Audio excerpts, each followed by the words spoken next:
दोस्तों, एक व्यक्ति एक गांव में अपनी पत्नी के साथ बड़े आनंद से रहा करता था और बड़ा ही प्यार अपनी पत्नी से किया करता था। धीरे धीरे यूं ही वक्त बीतता चला जाता है और काफी समय बीत जाता है। तब उसकी पत्नी के पेट में दर्द होता है और फिर वो अपनी पत्नी को ले जा करके हॉस्पिटल में भर्ती कर देता है। फिर हॉस्पिटल में जब भर्ती करता है तो कुछ घंटों के बाद में एक नर्स आती है उस व्यक्ति के पास में और उसको खुशखबरी देती है और कहती है कि भाई साहब, बधाई हो, आपके लड़का पैदा हुआ है। ये सुनकर के वो व्यक्ति बड़ा खुश हो जाता है, उसकी पत्नी भी बड़ी खुश हो जाती है। जायज सी बात है कि कोई भी माँ बाप इस खुशखबरी को जब सुनते हैं तो बड़े खुश हो जाते हैं। अधिकांश ऐसी महिलाएं होती हैं जो एक बच्चे को पाने के लिए लाखों परेशानी उठाती हैं, लाखों कष्ट सहन करती हैं, लेकिन फिर भी उन्हें एक बच्चा नसीब नहीं होता। अब जब उनके बीच में एक बच्चा आ जाता है तो वो बड़े खुश होते हैं और फिर कुछ देर के बाद में उस पिता के लिए एक ऐसी सूचना मिलती है जिसे सुनकर के वो बहुत ज्यादा परेशान हो जाता है, बहुत ज्यादा भावुक हो जाता है और फिर उसी बच्चे के प्रति वो ऐसा कृत्य करता है, ऐसी घटना को अंजाम देता है कि आप भी सुनेंगे तो परेशान हो जाएंगे और सोचने पर जरूर मजबूर हो जाएंगे कि आखिर एक पिता अपने बच्चे के लिए सब कुछ कुर्बान कर देता है, सब कुछ बलिदान कर देता है, लेकिन वही पिता अपने बेटे के साथ ऐसी घिनौनी हरकत कैसे कर सकता है। आखिर उस पिता ने उसी बच्चे के साथ में, अपने बच्चे के साथ में ऐसी कौन सी घिनौनी हरकत की थी जिसे सुनकर के सभी लोग परेशान हो गए थे। तो आइए जान लेते हैं। नमस्कार, प्रणाम, मैं हूँ रितेश कुमार। दरअसल आज की जो कहानी मैं आपको सुनाने के लिए जा रहा हूँ, ये कहानी बहुत ही ज्यादा भावुक करने वाली है और माँ की ममता से भरी हुई है, जिसे आप भी सुनेंगे तो आपकी भी आंखों में आंसू छलक आएंगे कि इतनी बेरहम पिता कैसे हो सकता है। एक गांव में एक परिवार रहा करता था जिसमें पति पत्नी दोनों रहते थे। उनके बीच में कोई संतान नहीं थी। धीरे धीरे यूं ही वक्त बीतता चला जाता है और कुछ समय के बाद में उस व्यक्ति की पत्नी जो थी वो प्रेग्नेंट हो जाती है और जब प्रेग्नेंट होती है, इसकी जब सूचना उसकी पत्नी अपने पति को देती है तो उसका पति बड़ा खुश होता है कि चलो भाई, कुछ दिन के बाद में हमारे घर में बच्चा आएगा और हमारा घर आंगन किलकारियों से गूंज उठेगा। ये विचार करके वो बड़े खुश होते हैं और बड़े आनंद के साथ समय बिताने लगते हैं। एक दिन जब समय नजदीक आता है तो उनकी पत्नी के पेट में दर्द होता है और दर्द जब होता है होरीलाल की पत्नी के, तब वो तुरंत आनन फानन में अपनी पत्नी के लिए स्वास्थ्य केंद्र में ले जाकर के भर्ती कर देते हैं, जहां पर महिलाओं की डिलीवरी हुआ करती है। और वहां जब भर्ती करते हैं तो कुछ देर वहां बैठते हैं, इंतजार करते हैं और तभी एक नर्स अंदर से निकल करके आती है और उस व्यक्ति के लिए सूचना देती है कि भाई साहब, बधाई हो, आपके बच्चा पैदा हुआ है। लेकिन दुख की बात यह है कि आपका जो बच्चा है वो ना तो लड़का है और ना ही लड़की है। इतनी बात जब वो कह करके नर्स वापस लौट जाती है तब वो व्यक्ति होरीलाल सोचने पर मजबूर हो जाता है कि आखिर ये बात इस नर्स ने क्यों बोली कि बच्चा पैदा हुआ है, ना लड़का है ना लड़की है, आखिर बात क्या है। तब वो पुनः उसी नर्स से संपर्क करता है, कहता है कि तुम्हारी बात मैं समझ नहीं पाया कि आखिर तुम क्या कहना चाह रही थी। तब वो नर्स कहती है कि भाई साहब, आपके बच्चा तो जरूर पैदा हुआ है, लेकिन दुख भरी बात यह है कि आपका जो बच्चा है वो ना तो लड़का की कैटेगरी में आता है ना लड़की की कैटेगरी में आता है। आपका जो बच्चा है वो एक किन्नर है। ये बात सुनकर के वो पिता बहुत ही ज्यादा चौंक जाता है, एकदम से उसका चेहरा उतर जाता है, आंखें लाल पड़ जाती हैं। वो सोचने लगता है कि परमात्मा, मैंने ऐसा कौन सा बुरा काम किया था जो मेरे साथ में ऐसी अनहोनी मतलब घट रही है। अरे हम तो बड़े खुश थे पति पत्नी दोनों लोग कि हमारे घर में जब बच्चा आएगा तो हमारा घर आंगन किलकारियों से गूंज उठेगा, लेकिन इसके आते ही हमारा सारा मन बदल गया। अब हम क्या करें। फिर वो उदास होकर के बैठ जाता है और फिर अपनी पत्नी की वहां से छुट्टी करा करके ले जाता है। लेकिन पहले तो वही व्यक्ति होरीलाल अपनी पत्नी से बड़ा ही बेइंतहा प्यार करता था, लेकिन जब वो सुनता है कि हमारी पत्नी ने किन्नर को जन्म दिया है, उसी दिन से उसका हाव चाल जो है पत्नी के प्रति बदल जाता है और उसका जो रहन सहन रवैया होता है वो पत्नी से बिल्कुल अलग हो जाता है और पत्नी पर हर समय झुंझलाने लगता है। उसके खिलाफ हमेशा उल्टा सीधा बोलता रहता है, गाली गलौज करने लगता है और धीरे धीरे यूं ही वक्त बीतता चला जाता है। उसकी पत्नी सोचने लगती है कि आखिर बात क्या है, इतने तुम मुझसे उदास क्यों रहते हो, इतने भावुक क्यों हो जाते हो और इतना अनशन क्यों बोलते हो? यार मेरे हाथ की कोई बात है, सब परमात्मा की लीला है, परमात्मा ने जो दिया है वही हमको मिला है। अब वो अपनी पत्नी पर क्रोध बहुत ज्यादा करता है, अपनी पत्नी से कभी सीधे मुंह बात नहीं करता। बच्चा धीरे धीरे सियाना होता है।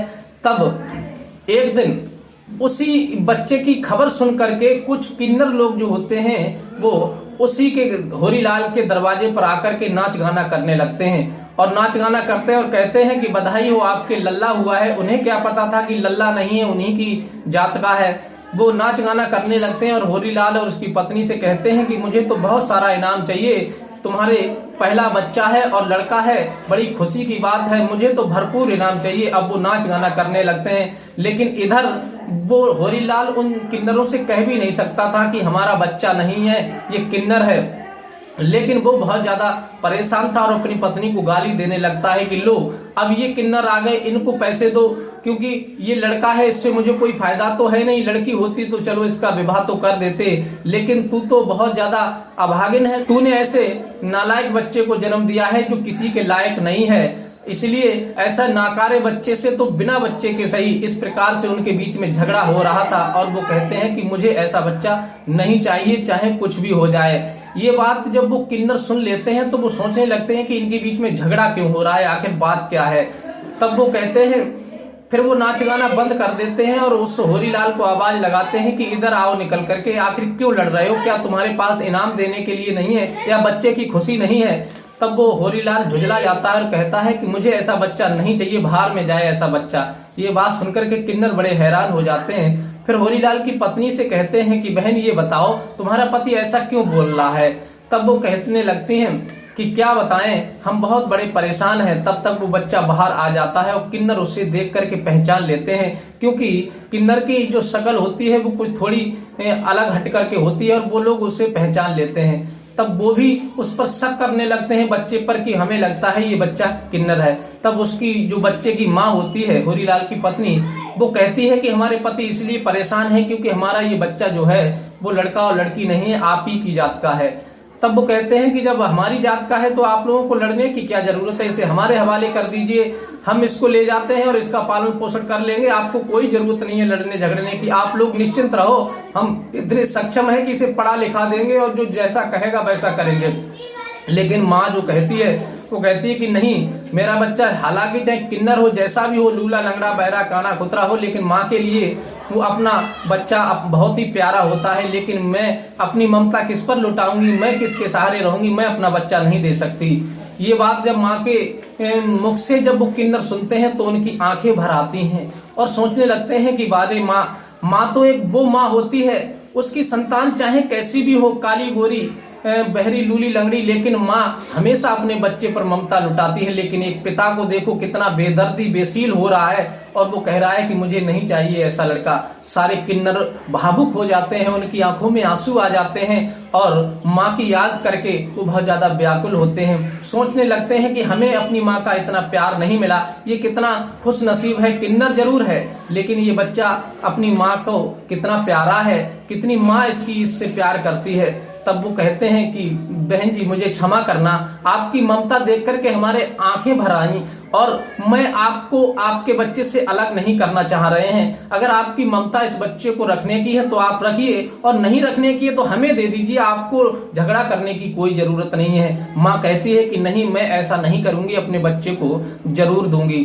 अब वो किन्नर वहां से चले जाते हैं, बच्चा धीरे धीरे सियाना होता है, उनके बीच में इसी प्रकार का विवाद बना रहता है। धीरे धीरे वक्त बीतता चला जाता है। एक दिन वही महिला होरीलाल की पत्नी मार्केट के लिए जाती है और मार्केट को जब जाती है तो मार्केट में सब्जी खरीद रही थी, तभी वही किन्नर लोग जो उसके घर आए थे वो उसी मार्केट से जा रहे थे। तो अकस्मात होरीलाल की पत्नी और किन्नरों की जो है आपस में थोड़ी टचिंग हो जाती है, एक दूसरे से घिट कर निकल जाते हैं। तब वो सोचने लगती है कि ये किन्नर यहाँ भी आ गए, कहीं ऐसा ना हो कि मेरे बच्चे को ले जाएं। तब वो तुरंत अपने घर आती है, लेकिन इससे पहले उसका जो पति होता है होरीलाल, वो उस बच्चे से बहुत ज्यादा घृणा करता था और फिर उस बच्चे को ले जा करके वो उन्हीं किन्नरों को दे देता है और कहता है कि हम इस बच्चे को नहीं संभाल पाएंगे, इसे नहीं रख पाएंगे, ये तुम्हारी जात का है, तुम रखो। वो किन्नर लोगों से बहुत ज्यादा लाड़ प्यार करते हैं और उससे पूछते हैं कि बेटा तुम ये बताओ कि तुम क्या काम पसंद करोगे, पढ़ना लिखना पसंद करोगे? तब वो कहता है कि हाँ, मैं नाच गाना पसंद नहीं करूंगा, क्योंकि वो लड़का लगभग 10-12 वर्ष का हो गया था।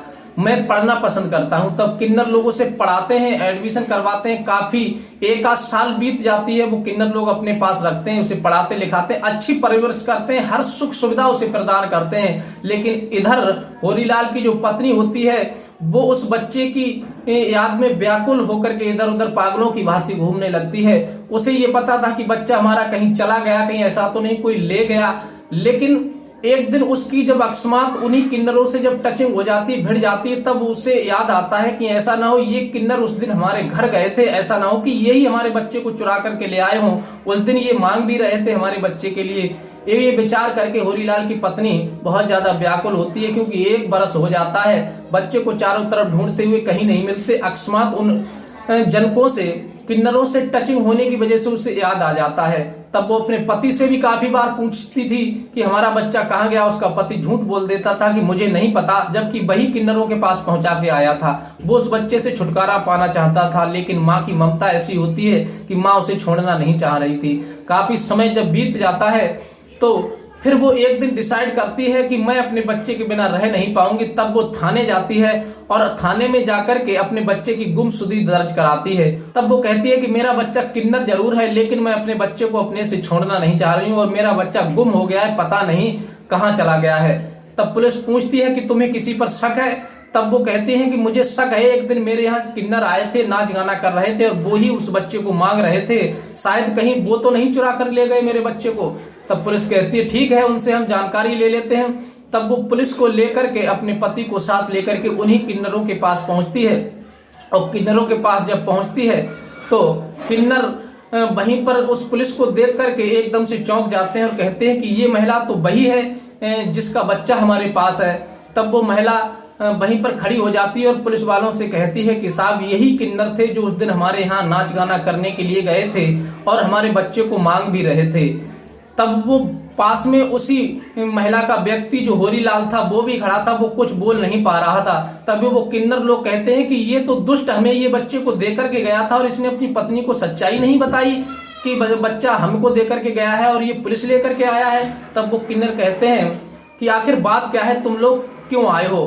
तब वो पुलिस वाले कहते हैं कि तुम्हारे खिलाफ इस महिला ने FIR दर्ज की है और तुम इसके बच्चे को चुरा करके लाए हो, इसलिए हम तुम्हारे पास आए हैं। तब वो किन्नर कहते हैं कि नहीं साहब, ऐसी कोई बात नहीं है, हम इसे चुरा करके नहीं लाए हैं, बल्कि इसी का जो पिता है बच्चे का, जो पास में खड़ा हुआ है, इस दुष्ट से पूछो कि ये हमें ये बच्चा दे करके गया है कि हम चुरा करके लाए हैं। तब वो किन्नर कहते हैं अबे दुष्ट, बताता क्यों नहीं?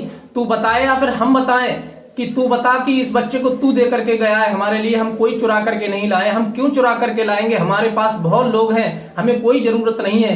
हम तो उस बच्चे को लेकर के आते हैं जो माँ बाप उसे ठुकरा देते हैं, माँ बाप के लिए वो बोझ लगने लगता है। तब वो नीचे गर्दन कर लेता है। तब किन्नर कहता है कि ये दुष्ट जो तुम्हारे पास में खड़ा है, इसका पति यही इस बच्चे को रात में हमें दे करके गया था और कहने लगा कि इस बच्चे की हमें कोई जरूरत नहीं है, इसे अपने पास रखो, बस हम इस बच्चे का लालन पालन कर रहे हैं, पढ़ा लिखा रहे हैं अच्छी तरह से, और हम कोई इसको चुरा करके नहीं लाए। तब पुलिस कहती है कि इसका मतलब पुलिस को तुम गुमराह कर रहे हो, खुद बच्चे को यहाँ पहुंचा करके और पुलिस को गुमराह करके पुलिस के साथ घूम रहे हो। तब पुलिस उसी होरीलाल को अरेस्ट कर लेती है और किन्नर होते हैं उस महिला से कहते हैं कि अगर तुम इस बच्चे से अलग नहीं रह सकती तो इस बच्चे को तुम ले जा सकती हो, हमारी तरफ से कोई रोक नहीं है। फिर उस बच्चे से पूछती है पुलिस, तो वो बच्चा कहता है कि मुझे तो यही अच्छा लगता है माँ, मुझे यहीं रहने दो, मुझे यहीं पढ़ने दो, मुझे घर नहीं जाना है। लेकिन माँ की ममता बड़ी व्याकुल हो जाती है, वो कहती नहीं बेटा, तुम्हें मेरे साथ चलना पड़ेगा। अब वो सब लोग कहते हैं कि जब ज्यादा परेशान है माँ, तुम बेटे चले जाओ, जब इसकी ममता कम हो जाए, तुम बड़े हो जाओ, तब फिर आ जाना। तब सभी पुलिस वाले और सभी किन्नर लोग मिलकर के उस बच्चे को उसकी माँ के साथ भेज देते हैं और उस होरीलाल को पुलिस गिरफ्तार करके उसे जेल भेज देती है, बच्चे की अपहरण में या अनेक धाराओं में उसके खिलाफ मुकदमा दायर करके। तो साथियों, ये थी माँ की ममता, जो पिता के लिए बेटा इतना बुरा लग रहा था और माँ के लिए वो प्राणों से भी प्यारा लग रहा था। इस प्रकार से वो किन्नरों ने पुनः उस बच्चे को उसकी मां के पास पहुंचाया और जो पिता उस बच्चे के प्रति बुरा सोच रहा था उससे पुलिस ने अरेस्ट कर लिया। तो ये कहानी साथियों आपको कैसी लगी? कहानी अच्छी लगी हो तो प्लीज हमारे चैनल को लाइक सब्सक्राइब कीजिए और अपने यार दोस्तों को भी शेयर कीजिए और मिलते हैं इसी प्रकार की कोई नेक्स्ट कहानी के साथ। तब तक के लिए दीजिए इजाजत। नमस्कार।